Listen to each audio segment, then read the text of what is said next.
You're in the bullpen. You might want to watch where you're stepping. Here's American Shorthorn Association CEO Monty Souls. Well, welcome to the Shorthorn Bullpen. We're here in Des Moines, Iowa today at the National Junior Shorthorn Show and Youth Conference. And we got a really special group of individuals with us today.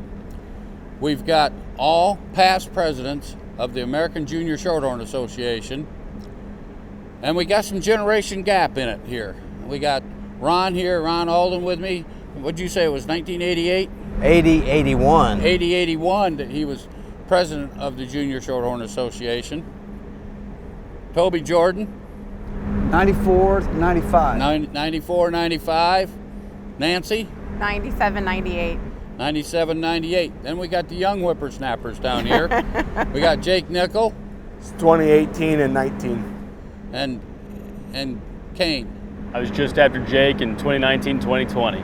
So I think it's a great opportunity that we're sitting here in Des Moines at this year's Junior National with record numbers of entries, record exhibitors, and we've got this much heritage sitting right here beside us of past presidents that are here as part of this organization and part of this activity this week. So with a little bit of information, there's been some changes over the years to this, as you would expect over a 40-some year time frame. So I'm going to let Ron start in with the first Junior National you went to. You'd have been how old? 1970s, early 70s, so probably 13, 14 years old. 13, 14 years Yeah. old, because you're probably old enough you couldn't even go to the first one because they didn't have it yet. That's right, actually. Yeah, okay, that's kind of the way I am too. So as you look at that first Junior National you went to, how many head were there? I would say 75 to maybe 100 head. Okay. And even back then, there were no steers, no cow-calves, wasn't even a Shorthorn Plus thing. So Right. just purebred Shorthorn heifers. Okay, and like we got 1,108 head entered here. So we've seen a little change. Exactly. And plus we got Shorthorn Pluses, plus we got bulls, plus we got steers. Toby, what year was your first Junior National? My first one was 1976, and so that puts me so young that I don't quite remember it. But they had the showmanship competition at our farm, and the show was at a county fairgrounds about 40 minutes south of us. And but I was there for that one.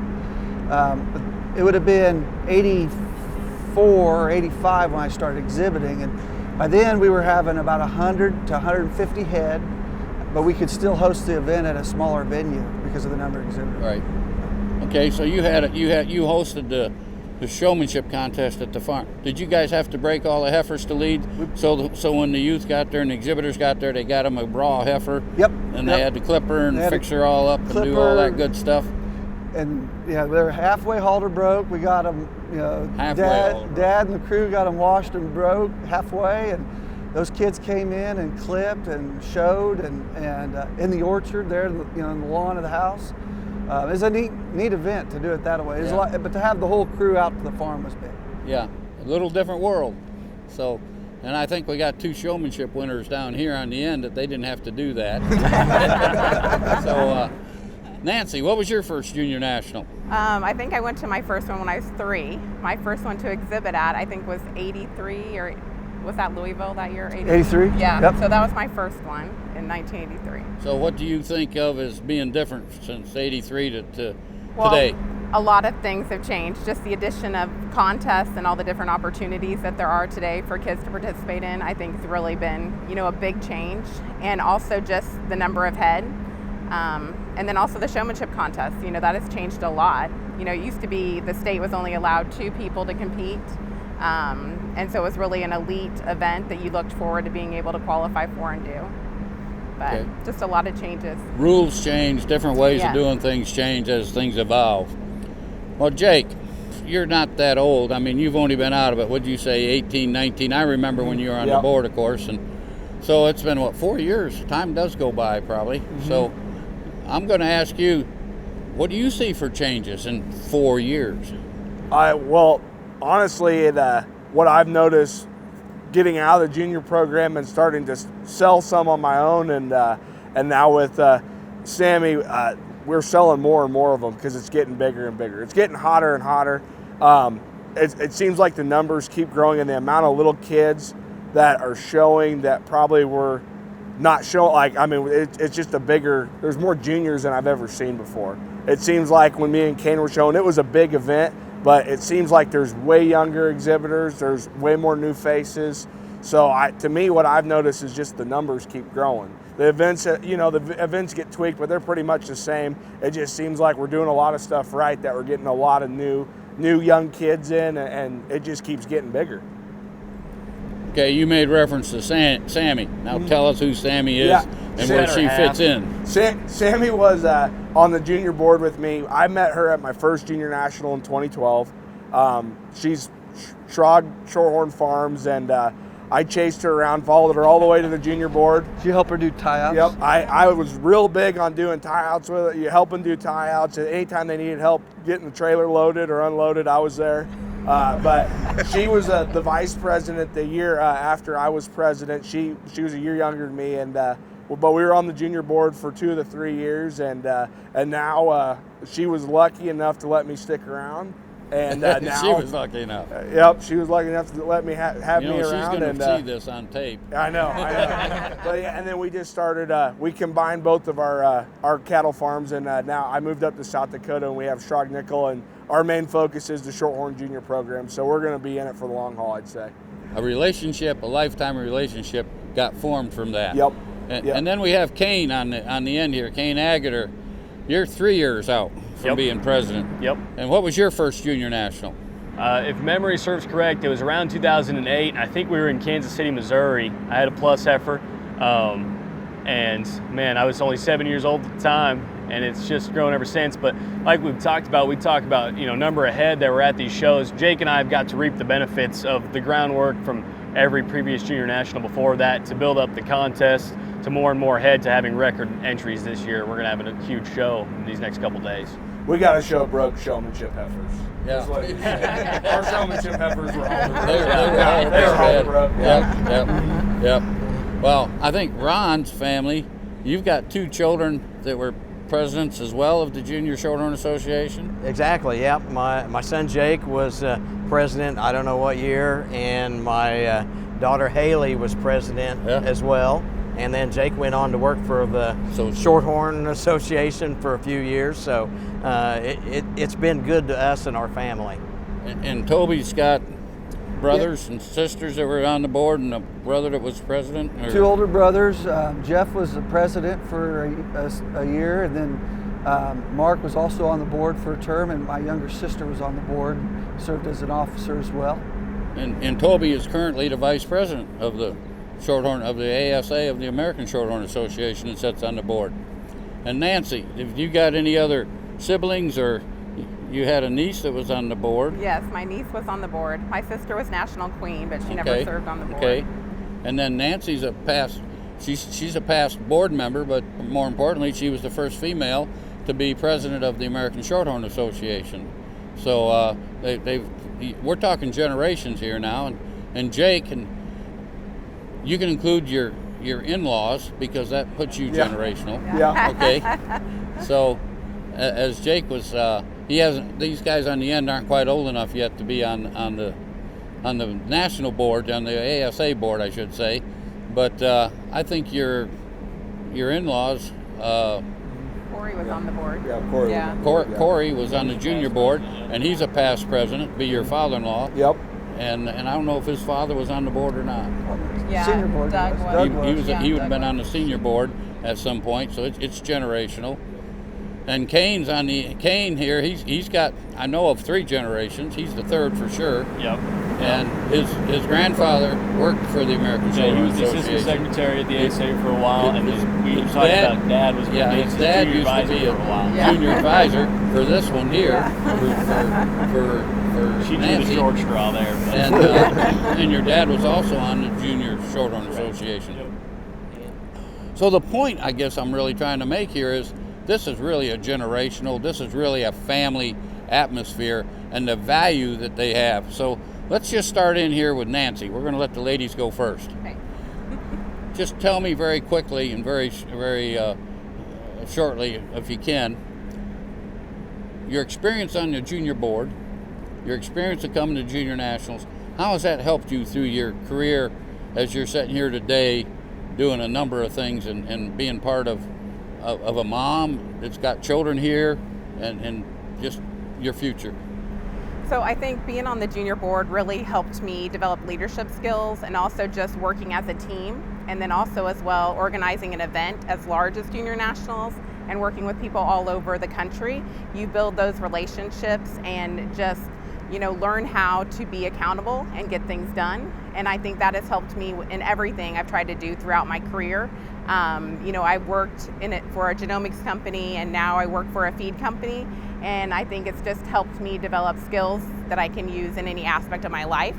And as far as my children go, I feel I'm very fortunate that they're able to be involved in this breed and to grow up in the same atmosphere that I have. I hope that they take advantage of all the opportunities that the breed allows them to participate in, and that they just use it throughout their life.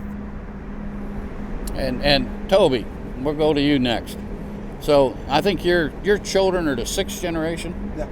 Okay. Yeah. Tell me how that's affected.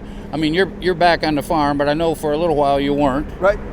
But you're back and you're raising your family on the homestead basically, and so give us how being part of this organization and coming to these shows. It's really interesting from my perspective. But I had the opportunity after college to manage a ranch of another breed and see how that worked and those cattle and what they were like, and then it was available for me to come home and ran to it. What a great place to raise a family, back where you grew up yourself, but with these cattle. And the networking that we have within the breed and the connections that we make with one another has enabled my kids to grow and build a foundation that they'll use as they get to the next part of life, entering college and getting their first job. But our family's had our feet in here for a long time.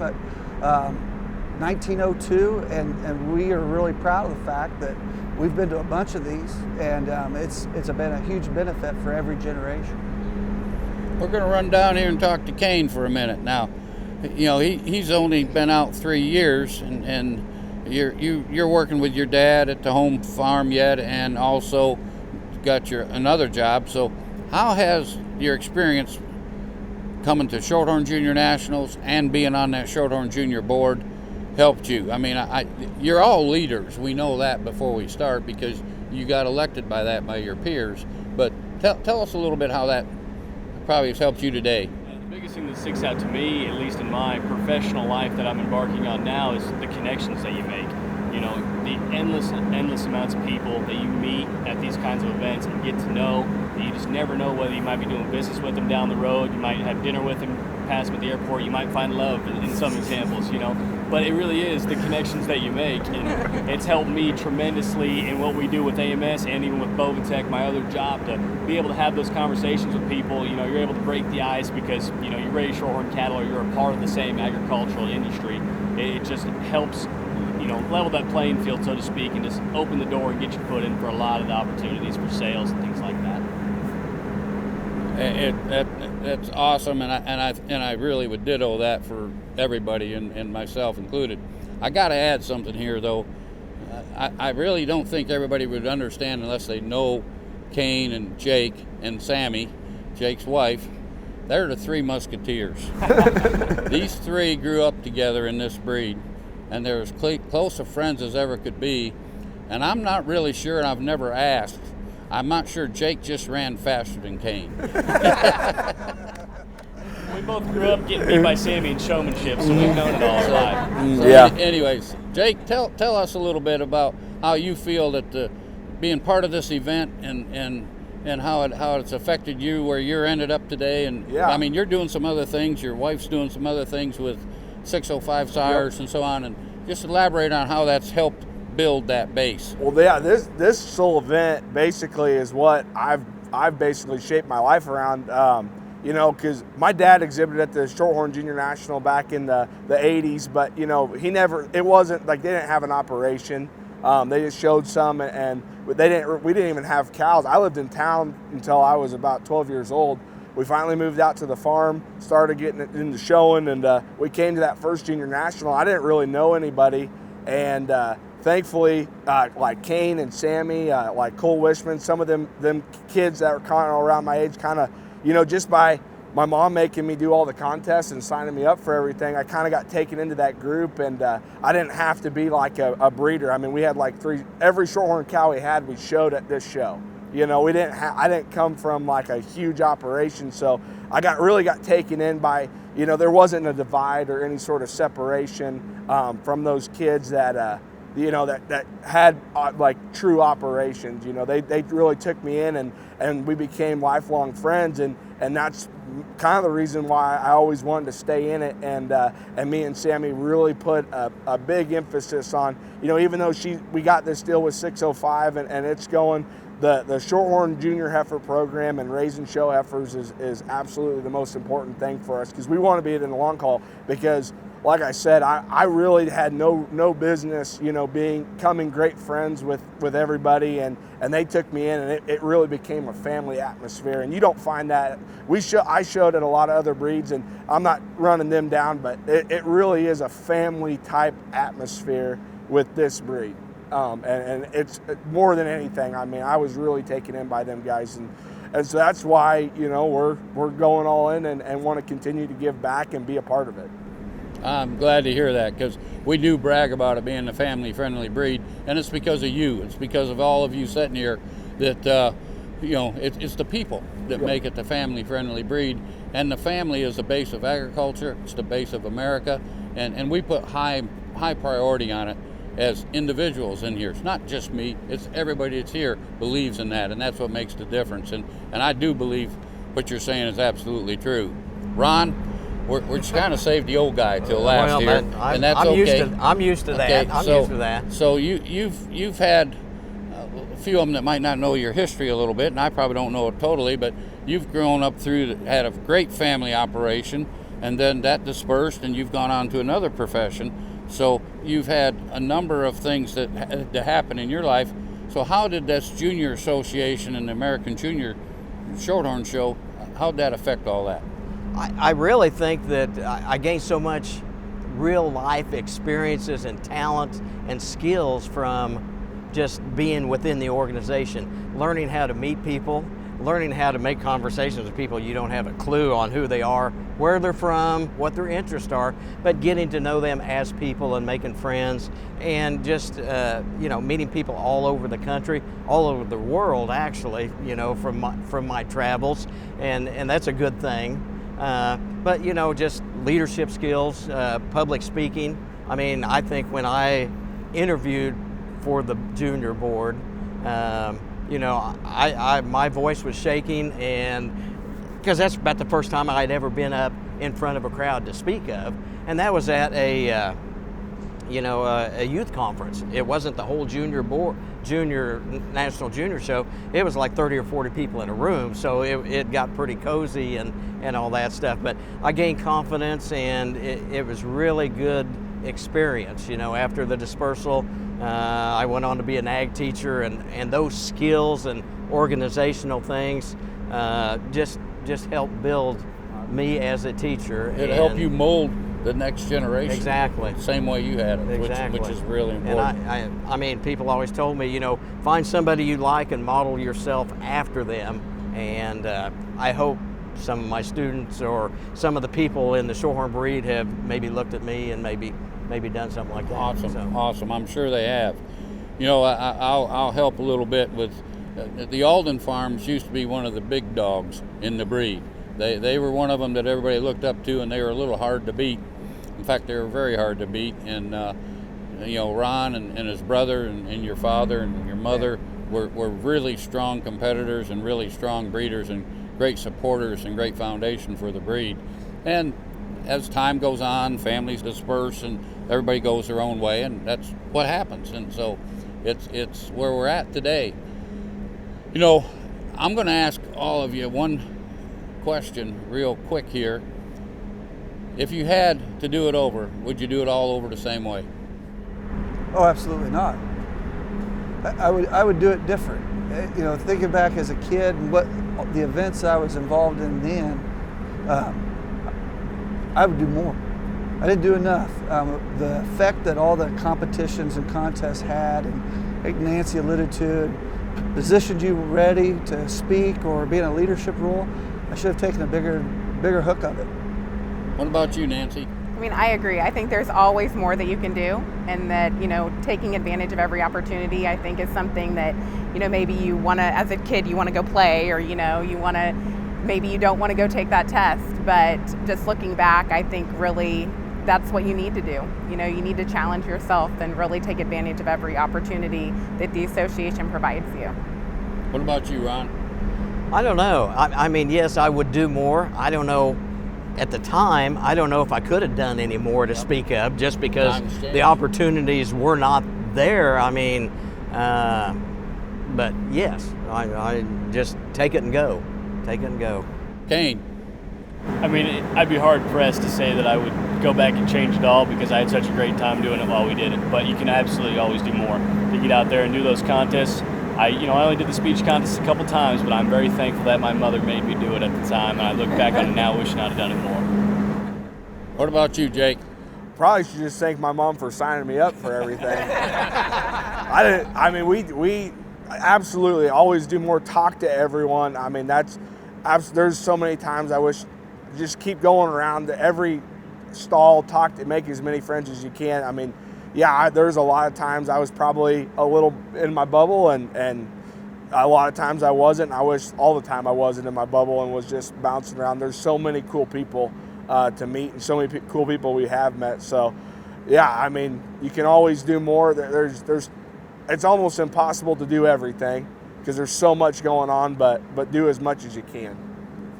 I think that's great advice, and I think it's a big testament to the success that we see our juniors have today, the mentor program that we have here, and you guys are part of it, all of you grabbing a young one and bringing them with you. And we do some things a little different here than maybe some of the others, and I think it keeps that family atmosphere that you've mentioned. And we're preparing. We help prepare you two. I don't know about the other three, but I know we help prepare you two for the future, and you've responded well and done a great job with it. And I think that shows the value that we get for being here, the value that sponsors get, the value for their dollar is sitting right here in these chairs with the success ratio that we can sit here and see. And I could go out there and find people that aren't even never on the board, that's never been president, and we could have the same success going right through here. So I commend you all. I thank you all for being here. And that'll wrap it up today for the Shorthorn Bullpen here in Des Moines, Iowa.